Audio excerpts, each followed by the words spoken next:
mo ang galing magluto ng lolo ko. Dandang kilo niluto tansya-tansya ng rekado. Kapag tinikman mo ang sarap. Tamachimura ang sarap talaga. Wala yan sa lolo ko. Ang lolo ko, tuloy-tuloy lada ang niluluto niya. Baka pang gusto yan niluluto ng guro.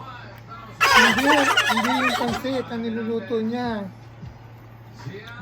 Alam mo, pag nagluto yun, nakapikit pa. Tapos halo lang siya ng halo.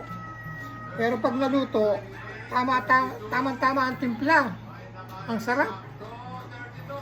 Nakakabilib naman lolo mo. Ano namang niluluto niya.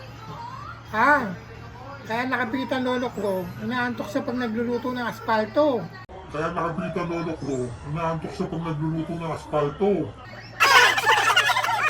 Kaya para nakapikto kung magluto. Oo, aspalto kasi.